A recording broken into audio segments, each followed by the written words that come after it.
Introverts can thrive in writing communities, but we need the right tools. Sometimes it feels like writing communities and events are fostering the most extroverted versions of writers. But being part of a writing community shouldn't drain you, it should energize you. This applies to in-person events, writing groups, and online communities. Today we're going to discuss the type of writing community introverts actually need, and what you as an introverted writer can do to get the most out of any writing event you take part in. Take a deep breath. You've made it to the writing woods. Thank you to the Tremont Writers Conference for sponsoring this episode. The 5-day retreat is hosted by Great Smoky Mountains Institute at Tremont and Smokies Life. Applications are open now until May 15th, and you can learn more and apply at tremontwriters.com. First of all, let's bust some myths about introverts. Being introverted doesn't mean that we're socially awkward or that we hate people. It just means that we spend mental energy during social interactions and we recharge by being alone. Introverts still need community. It provides accountability, a sense of belonging, and it helps us learn and develop our skills. It's also so inspiring to be in a group of creatives. One of the testimonials from the Tremont Writers Conference was about feeling starved for the companionship of other writers and feeling full when they left. And that's what connection with other writers does for us. It satisfies us. But if you are an introvert, that experience can also be really draining. There's this tension between needing community and feeling like it takes so much out of us. But there are certain types of events and communities that allow us to expend less energy. We get the benefits without being so completely drained. Let's talk about the 4 aspects of introvert-friendly writing communities, and then we'll explore what introverts can do to make any community or event less draining. All right, y'all. Number 1, introvert-friendly communities foster presence without performance. A lot of writing communities create this expectation of performance. Read out loud, impress people, be clever every time you speak. For introverts especially, this expectation can be really heavy. A lot of us already struggle with imposter syndrome. So feeling like we need to prove ourselves can make us wary of participating at all. It feels like we're outsiders and we have to prove we belong. But writing communities do not have to create this pressure. Some communities give us permission to belong without engaging at all. Even if you just lurk, whether it's online or in real life, even if you just sit there and take it in, you're still part of it. In practice, this can look like a bunch of writers in a room writing quietly together. It's a shared experience, but you don't have to perform, you don't have to impress. It could look like an event where you can walk in late and no one stops the room. You're not punished if you don't participate perfectly. Silence is not treated like a problem to fix, and no one is waiting to evaluate your performance. It's not about whether you can hold the room's attention. It's about whether you want to be there. When you hear Tremont writers describe the space as welcoming and kind, feeling cared for and supported, that's what we're talking about. When there is space to participate without performance. Things like one-on-one mentorship from faculty authors like Ron Rash and Crystal Wilkinson. Even an open mic that can be construed as performance, but it is very clear that the audience is supportive. It's about sharing, not impressing. And this can be a really subtle cultural shift, but it makes the writing community a place to feel safe. You are feeding the community. Not with every witty, clever thing you say, but just by showing up, being present, and being yourself. The second thing introvert-friendly communities do is prioritize depth over breadth. We live in a time that really rewards breadth. How many people do you know? How many comments do you get? But writers, and especially introverted writers, thrive in environments that foster depth. The feeling of thinking deeply about something. That's what we're all trying to do in our writing practices. But many writing events and communities prioritize breadth. You wind up having a bunch of shallow conversations with a bunch of different people. You may come home with a lot of business cards, but you don't actually remember anyone, and you don't feel like your view of the world has been expanded. This is especially true in online spaces where conversations can fragment so quickly. Threads get buried and we jump from conversation to conversation, never really seeing it through. On the other hand, think about a conversation that doesn't reset every 30 seconds. You've got 2 or 3 people sticking with one idea. You've got people asking follow-up questions and referencing what was said 5 minutes ago. The conversation builds instead of constantly restarting.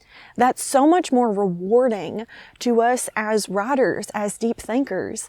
And it is also easier on introverts. That process of jumping between conversations takes a lot of energy. We're constantly trying to get settled and feel comfortable with the people we're interacting with the thoughts and the conversation that we're having. And we leave feeling like we've had a bag of chips. We did a lot of crunching, a lot of chewing, but we didn't get much out of it. On the other hand, when we are having deep conversations, it is a satisfying meal.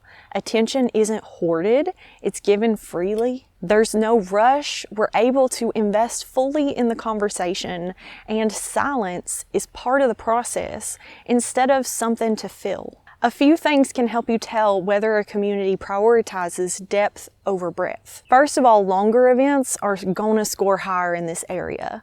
Tremont, for example, is a 5-day retreat. Compare that experience to a 1-day writers conference where you are rushing to meet everybody and talk to everybody, and you don't have time to go deep. Also think about the number of people in attendance.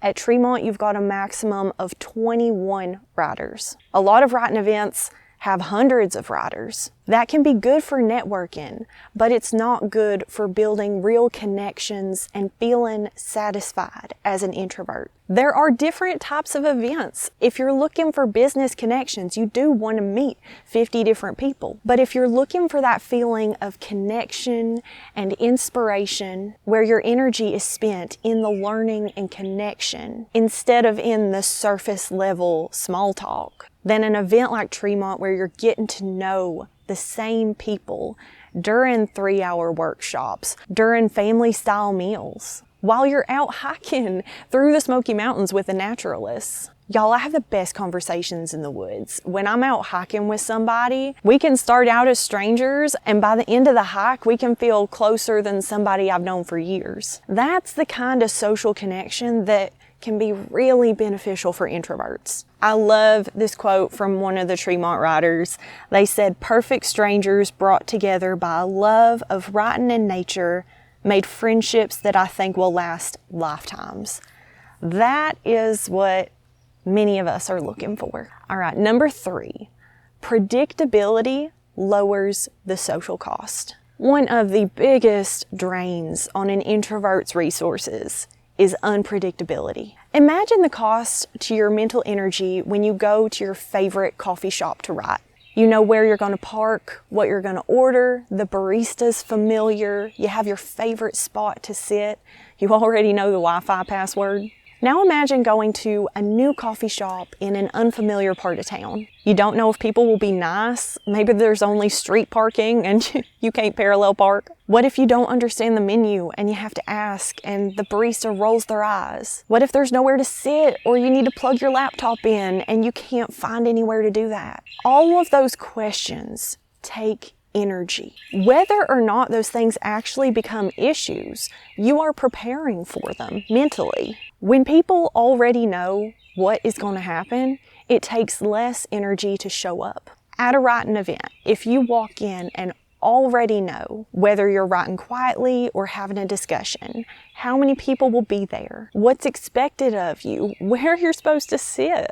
There's no guessing, there's no scanning the room trying to figure it out, and you have saved a whole lot of energy before you ever sit down. There are defined expectations, emotional predictability, and the environment feels stable, not reactive. Because when you are trying to figure out how folks around you are going to react, whether you're doing the right thing, whether you look or sound dumb, that is a huge stress on your mental energy. When we're looking at events, again, longer events are going to be better for this, especially when they're like Tremont and follow a consistent rhythm. Folks stay on campus in the Smokies, so by day 2, you know exactly what to expect. On the other hand, if it's a short event, you don't have time to get comfortable and understand the expectations. This is one benefit of a regular writing group as well. If you are coming back and meeting the same people every week or every month, you're comfortable. You know what to expect, and so you're spending less energy on showing up,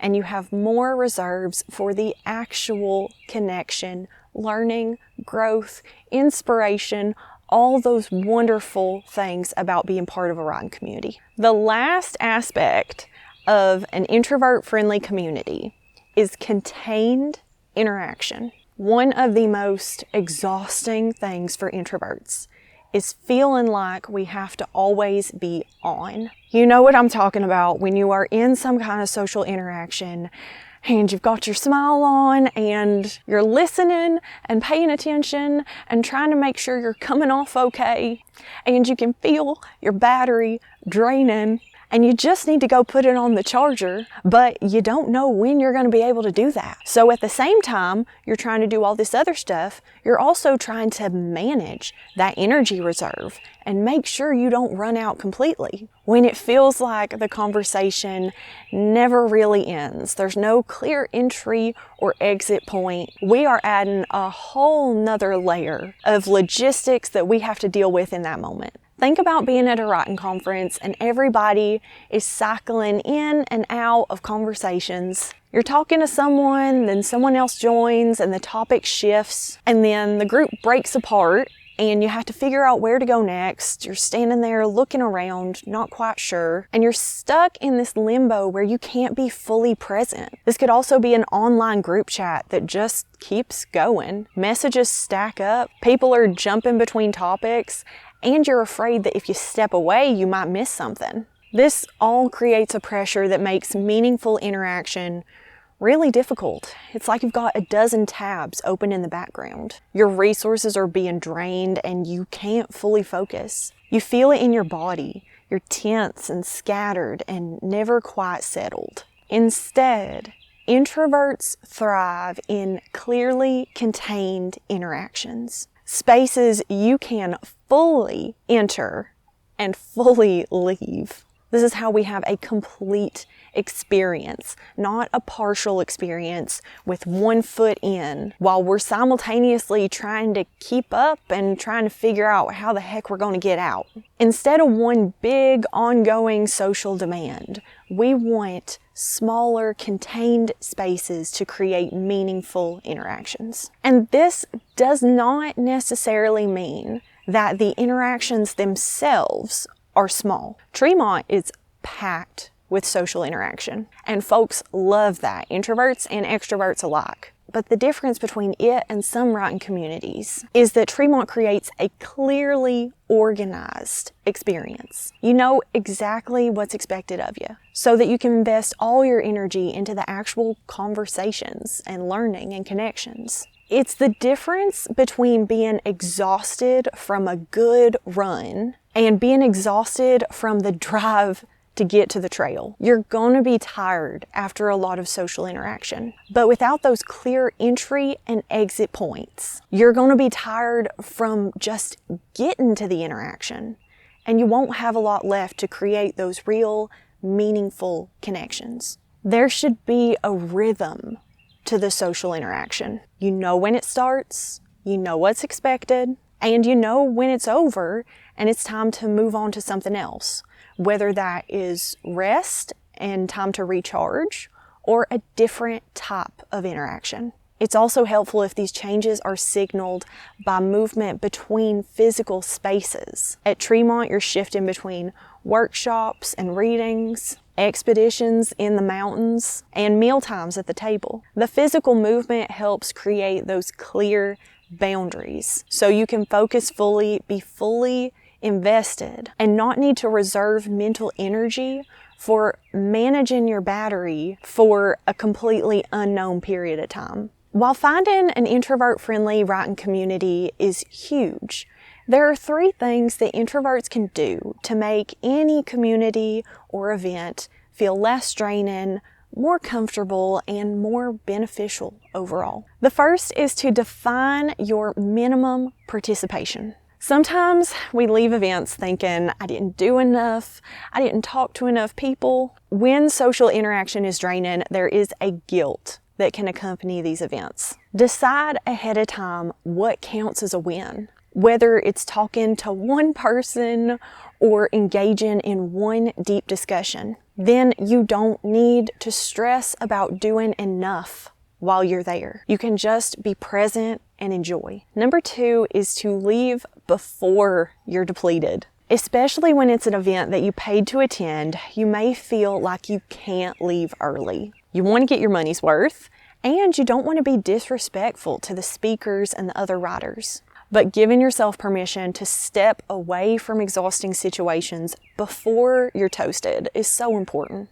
This is another reason that multi-day events like Tremont are so great for introverted riders. You can step away knowing there will be more tomorrow. And giving yourself this time to recover when you need it will allow you to fully show up. Number 3, reframe silent participation as real participation. Even if you don't contribute to a discussion directly, you are still part of it. If you're in a community that prioritizes breadth over depth, this can be especially hard. The conversation will shift between shallow topics, and you feel like if you're not speaking up, you're not doing your job. But when you are in an environment that fosters depth, your silence matters. You are taking the time to absorb what is being said, to think about it, and to bring up your thoughts when you really have something to say. Quality over quantity, y'all. We're not squirrels out here chittering to each other. We're trying to say something real and meaningful. Feeling like you have to say something all the time breaks down the potential for deep thought and connection. This is part of the reason I built WritingWoods.com. In response to all the shallow interaction happening on social media, I wanted a space where writers could connect on a deeper level. Of course, these things are easiest to do in a community that is already introvert-friendly. But by following these strategies, even in a community that is not built for introverts, you can make the experience less draining and more beneficial, and you can start shifting the culture. You can help create the spaces you want to see. If you are an introverted writer, know that you don't have to become a more extroverted version of yourself in order to belong in a writing community. You deserve the kinship, accountability, and inspiration that comes with being surrounded by other writers. There are spaces that are supportive and welcoming for you. And you can take matters into your own hands and start pushing the culture of the communities you belong to.